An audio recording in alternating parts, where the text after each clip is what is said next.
Yo, what's up guys, it's the Anime Daddy. I'm back for another JJK review. This is Gege blessing us after his break, 205, titled Star in Oil. Now, we start off the gate with Yuki fighting, and she tells Choso, good fight, rest, and this dude just passes out right away. Shout out TCB. They literally they got it out super late because there's so much text later on, and that's just to explain some shit. Gege's on his Togashi shit right now, I swear. So Choso falls and he goes through the barrier, but Yuki says this is my type of dude, a hardworking man. And she's like, you though, Kenjaku, I need to beat your ass so you look like him. Kenjaku thinks Tsukimo Yuki, I've never seen her curse technique ever. Since she got put in the special grade classification, he never knew her curse technique basically. So he pulls out the big guns right away. Double page, he says, yo, keep your distance, MF, and it basically pulls out a big ass curse spirit. And we've seen this one before when he was intimidating the US. But Yuki's like, yo, that's a cursed spirit from Asia, right? It's imported. And yeah, Kenjaku's like, yeah, it is. It's a cursed spirit that can entangle concepts with its technique's target, it says. But basically, it can remove any obstacle. And Yuki says, okay, Garuda. And I'm not sure if I'm saying it right, but this is her technique. It's like a Buddhist seed or something. But she basically turns this cursed spirit thing that's always around her into a ball. And she winds up and grits her teeth and kicks this thing with as much force as she can get, giving me some Blue Lock vibes. But Kenjaku's like, huh? What? This thing, it blows up the gigantic curse spirit, and it's decimated. I love the paneling from Gege, obviously, but then he's Kenjaku's shocked because of her speed right now. Yuki says, do you know my technique? I don't really care to tell you, bro. It's called mass. And she winds up and punches him so hard that he's blocking. She punches him through his arm and hits him in the face, and he flies back. We have 4 panels of him flying back. And he breaks through the barrier, and he's like, man, that hit me so hard. It broke the hole in the Sunyata barrier circular definition. And in the chapter notes, they have a bunch of stuff about this, but this is super complicated, so I'm not really going to get into it. But Kenjaku's mass? So this, and this is really complicated wording. He said, that's the technique's target concept. Such an overwhelming mass to a point that the concept can't be contained semantically or pragmatically. In the notes, it says that this basically means that Kenjaku can't conceive this technique with normal manners, I guess. It's something out of his reach in his head. It's super, it's crazy. But then we get this cool little scene where if it's ever animated in 10 years, it's gonna be a name card and all this stuff. But she's like, yep, that's my technique. It's called Bombaya. And this is taken from Bombaya, or Ale Bombaya, I think, or Bombay. I think it's Bombay. But it came from a fight from Muhammad Ali in the Rumble in the Jungle, where the people were saying Ali Bombay, which means Ali kill him or something. So it's finish him, and that's where it's sort of coming from. And then she says, and Garuda, he's a Shinigami that was imbued with her technique.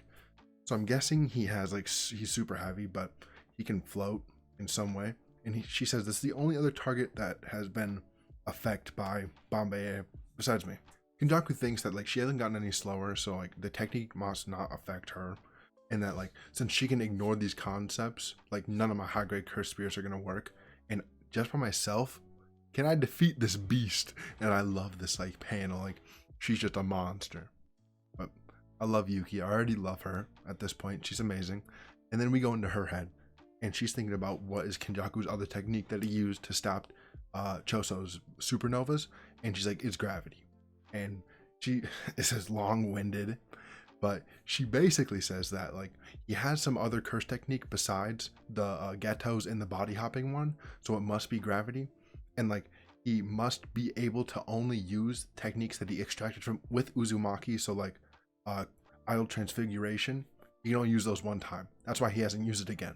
So that's why he's not using them. And he can use reverse curse technique, so he's not gonna waste any single use attacks. So basically she comes up she comes to the solution that Kenjaku's third technique must be gravity, and that like he couldn't. I mean, he could have collected more techniques with Uzumaki, but it's unlikely because he doesn't have a storage mechanism like Okotsu, she says, because Okotsu has Rika, Yuta has Rika, and she stores all of his copied techniques and stuff. But she says that your brain's memory would have like an overload. She goes on to say that, like, let's assume that he has a fourth technique also. And like that's the worst case scenario. We go into Kenjaku's mind, and he says, considering Jujutsu Tech definition of special grade means that she has like an extension technique with like a high cursed energy output as her trump card, because like she has to have like a domain or something like that that can battle special grades, because you know she has to be a special grade for a reason.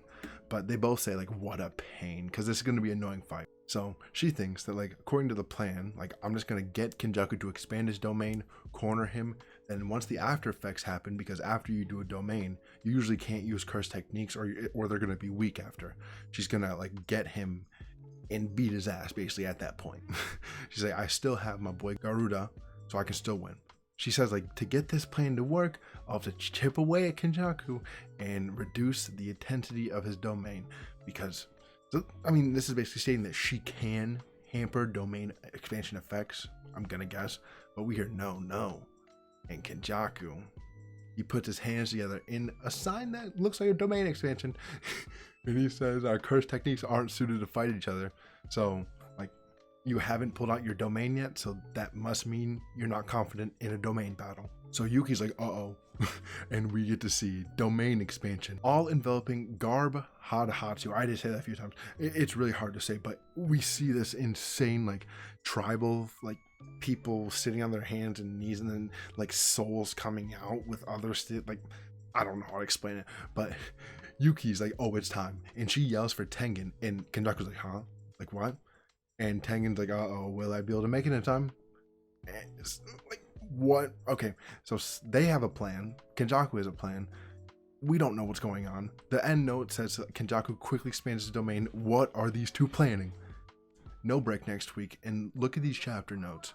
If you really want to like know what's happening in this chapter, basically look at these chapter notes. It gives you really good idea of what's going on and like how like Tengen's barrier works and stuff, basically from what we've gotten in the words that we've gotten and like the semantics and pragmatic stuff right here. I'm gonna scroll down to the color pages. You know, my girl, cutie. But this one looked pretty fire too. Demonic. I love her hair in this one. But this was a sort of a crazy chapter. Gege had to come after the break with a banger, 2 double pages that just were crazy, and unexpected stuff, curse technique reveals that were really interesting. Now, let's see what Tengen and Yuki have planned, but let me know what you guys thought about the chapter. Like, subscribe, and peace.